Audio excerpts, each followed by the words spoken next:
What's up, you guys? It's your boy Trippy. And today we have a lot to talk about in the world of MMA because a lot has been going on.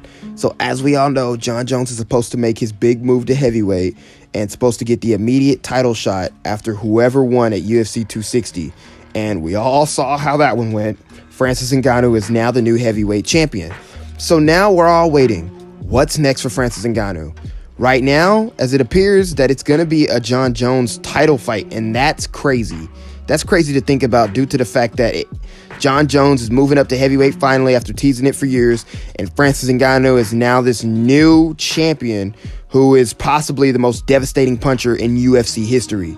But in this video, we're going to talk about, can Jon Jones beat Francis Ngannou, or will this be a devastating end to his legendary win streak? Well, let's talk about it. So we all know if Francis Ngannou was to win this fight, this would be a massive win for him. Because not only did he defeat the greatest heavyweight of all time, he's gonna possibly defeat arguably the greatest fighter in mixed martial arts history if he wins. And if he does win, I think we all know how he would probably win. And that would be by devastating KO. Because truly, like a lot of Francis's fights, I don't see another path to victory for him besides winning this, at least this fight in the stand-up. The thing is that we have to take into consideration is Jon Jones is moving up and he's packed on a whole lot of weight. How's that going to affect him? Will that make him slower? Will that make him gas out faster? Will he get more tired in fights? Or will that give him a huge boost in strength? Most likely, because whenever you build up a lot of weight like that and you gain a lot of muscle, obviously your strength is gonna go up. But Francis Ngannou is literally a tank of a human being. So I think it goes without being said that Francis Ngannou probably has the strength advantage in most of his fights. As we see that Francis Ngannou is so much more larger than his opponents, that it affected the Stipe fight heavily. Stipe Miocic was so much lighter than Francis Ngannou that it affected his game plans due to the fact that he couldn't get anything off. He couldn't get anything going. He couldn't get the game plan going because he could not grapple Francis. Stipe shot for a takedown and the takedown got reversed and Francis took his back. That was pure strength and size right there. And obviously positioning, but Stipe shot for a takedown and got taken down. That is strength. There's no other way to put it than strength and fight IQ right there. And so I'm talking about strength in this fight because Jon Jones is 250 pounds and mostly muscle. That is going to play heavily due to the fact that Francis obviously has weak spots. Francis is not just a complete fighter. Yes, he did dominate Stipe Miocic and shown that he has improved. He has improved immensely. But it goes without being said that Jon Jones is a far better grappler, a far more seasoned grappler. He's better on the ground. He's better in the wrestling. I believe that with the size that Jon Jones has, he will be able to take down Francis Ngannou where Stipe Miocic could not do. He will be able to impose his will on Francis Ngannou way easier than Stipe Miocic did because Stipe was, I believe, 12 pounds less than he was when they last fought. And people were asking me earlier, hey, do you think that if Stipe weighed in 12 more pounds heavier that it would affect? Obviously it would have helped him. I mean, 12 pounds on anybody is gonna give you a slight better boost than coming in 12 pounds lighter, obviously. But would it go differently? I don't know, due to the fact that Francis was just so much more different. And like I said, Francis doesn't often get taken down in the center of the cage. When you watch the first fight between Miocic and Ngannou, Francis only got taken down when he was tired. Stipe did not jab, push Francis back, and then shot for a takedown against the cage and forcefully put him down like Khabib, for instance. That didn't happen. It mainly came due to the fact that Francis either being gassed out or being way too overzealous with his striking and trying to take Stipe's head off and walking into takedowns. So, with that being said, how can Jon Jones implement his wrestling in this fight? Because if there's a clear path to victory, it is obviously in the grappling for Jon Jones. Anytime Jon Jones, and I mean this when I say this, anytime he is on the feet with Francis Ngannou, he is in massive danger. Jon Jones, as we saw in the Dominic Reyes fight, his defense is getting exposed. He can't post and retreat like how he mainly does. I promise, if Jon Jones resorts to that post and retreat style of defense, he is going to get knocked into another stratosphere. Mark my words. He cannot do that against Francis Ngannou. But how can he defend himself against Francis Ngannou? That is the most scary thing when thinking about this fight. Jon Jones has been used to using his size and his reach to get away from his opponents. He doesn't utilize much footwork, although he does have it. We saw it a little bit in the Dominic Reyes fight, although he got hit a lot in that fight. When Dominic Reyes was trying to hunt him down and land bombs on Jon Jones used some of the best head movement that I've ever seen in a UFC fight, and that's not an exaggeration. Jon Jones has the head movement and the footwork to get away from Francis Ngannou, but for some reason, in most of his fights, he uses that post and retreat, and that has gotten him punished in the past, especially in the Dominic Reyes fight, whenever opponents study his defense and find a way to score on him around that post and retreat defense. He cannot, and I mean it, cannot do that against Francis Ngannou due to the fact that Francis Ngannou has the reach to catch Jon Jones whenever he does that. Jon Jones has to immediately try to get this fight to the ground. But there is a huge way to victory for Jon Jones in this fight, and that is the clinch. Jon Jones is really solid in the clinch. He is far better than Francis Ngannou in the clinch and can utilize far more weapons than Francis Ngannou.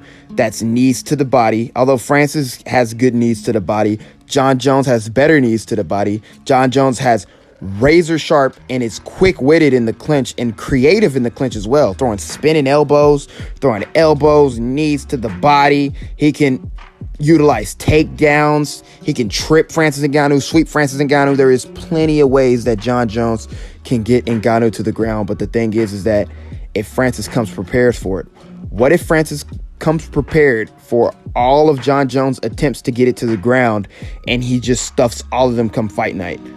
If Jon Jones can't get Francis Ngannou to the ground, how else can he win?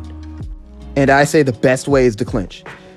If Jon Jones can't get Francis on his back, I would immediately try to get him in the clinch and just wear him out in the clinch. Land elbows, get Francis frustrated, hang a little bit of that weight on him and gas him out. But this is all so far-fetched when you think of Jon Jones is going to have to survive that early storm and those barrage of shots that Francis Ngannou throws. And that is worrisome due to the fact that we saw in the Dominic Reyes fight, Jon Jones is very hittable.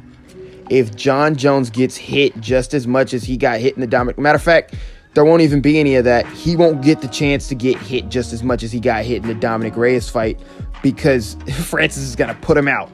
The second Francis gets a clean, good shot on Jon Jones, that will tell us a lot. Will Jon Jones be able to take that punch? I need to also state this.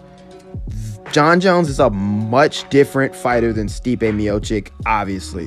Stipe is a far better boxer and just all around better on the feet in terms of kickboxing, at least. Jon Jones is pretty tricky on the feet and pretty creative, but the thing is that he's not that good of a kickboxer. He can kickbox, and he can possibly out-kickbox Francis Ngannou, although that is ill-advised. He is just not the level of kickboxing of a Stipe Miocic, though he is pretty good at it. I will give him that. He's not the level of Stipe, and in my opinion, I think Stipe has the better footwork defensively. I think he has the way better footwork defensively, but the thing is that Jon Jones really cannot play too much on the feet. But I'll say this, he is far more fresh than Stipe. Jon Jones can take a better punch than Stipe can because Jon Jones is fresher than Stipe, meaning he has not taken that much damage, or as much damage as Stipe Miocic at least. But sometimes that doesn't even matter, man. Francis can knock you out whether you have a seasoned chin or a brand new chin or an iron chin. He will crack you. And when he cracks you, not a lot of people come back from it. So the clinch, on the ground, and against the cage is the way Jon Jones can win, right? So I would end this video and say that, well, Jon Jones has it in the bag if Francis didn't improve so much since the Stipe Miocic fight. So the Francis Ngannou that Stipe Miocic beat, Jon Jones would destroy that guy, obviously, right? I would say Jon Jones takes him to the ground, and I think Jones is better on the ground than I know Jon Jones is better at controlling his opponents on the ground than Stipe is. And I think that Jon Jones would have destroyed that guy, 250 pounds of Jon Jones. But we don't know how Jon Jones looks at 250 pounds in the octagon. We really don't know if his gas tank will be the same. And if he goes in there and he gasses out along with Francis Ngannou, because in my opinion, Ngannou hasn't developed his gas tank to the point where he could go 5 rounds and still be fresh.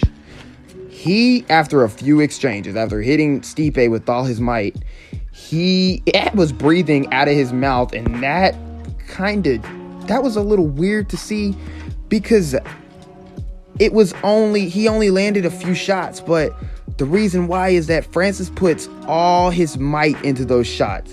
When he throws it, he's throwing it with evil intentions, and that's all fine and dandy if you have the gas tank to support it. Francis Ngannou still, in my opinion, isn't a 5-round fighter, and he's shown, though, that he can stuff the takedown and that he can grapple defensively, at least, with Jon Jones. That's what he showed me, and that is very scary for Jones, man, because like I said, if this plays out on the feet, Jones is going to sleep. Jones is going to sleep if this plays out on the feet. I don't see how Jon Jones can stay safe on the feet and outpoint Francis Ngannou on the feet without getting caught. I'm sorry, I don't. I don't see a sequence where he does that. I don't think that right now with Francis Ngannou, no one can stand on the feet with Francis Ngannou for 5 rounds and live to tell the tale. I just do not see that happening, and especially not Jon Jones. Jon Jones he has not gotten hit throughout his career as much as Stipe has and taken as much damage, and he's never been knocked out or dropped before, so that is something to think about. But he has not fought a guy who can punch like Francis Ngannou, and that's just facts. That's just facts. Francis Ngannou is Jon Jones's hardest matchup. Will Francis win? I don't know. I'm going to leave that up to you guys. Actually, I do know, but I'm not going to put this in the video because this is in my prediction video. This is to get a debate started. I want y'all to let me know in the comments, who do y'all think win? I'm just saying that Jon Jones' best way to win is in the clinch and on the ground and beat Francis Ngannou up. If I can see a way that Jon Jones wins, if I can see a way, I see him taking Francis Ngannou down early, countering with if Francis gets a little bit overzealous with the punches, although he's shown us that he won't do that anymore, but you never know.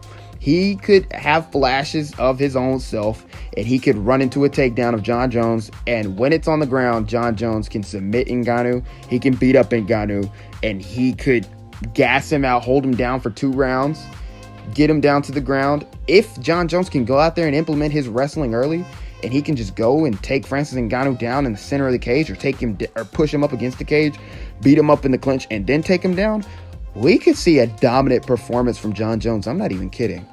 But the thing is that Francis has improved on that so much, and that is worrisome because this could be a stand-up battle. And if it's a stand-up battle, I'm going to say 2 rounds, it's over. 2 rounds, Francis lands something big, Jon goes down. I don't see a flatline KO, but I can see a TKO at least. And that will be honestly kind of crazy due to the fact that we all have this thought of Jon Jones in our head, that he's this invincible champion who just cannot lose. But if he stands with Francis Ngannou for 5 rounds, we will see him lose. And we'll see him lose in a devastating way. But like I said, if I could see a path to victory, if I could envision in my head, if I can picture this in my head of Jon Jones winning, it's take him down and get him to the ground, and he has the choice. He has such a big advantage in the grappling on the ground that he could submit Ngannou whenever he wanted to. So, who do you guys think will win? Do you got Francis Ngannou winning, or do you got Jon Jones winning? Let me know down in the comments Let's get a debate going. It's been your boy Trippy. Make sure you like, comment, and subscribe because I am dedicated to bringing you guys the best MMA content on YouTube. So make sure you like, comment, subscribe, and I'm out, man.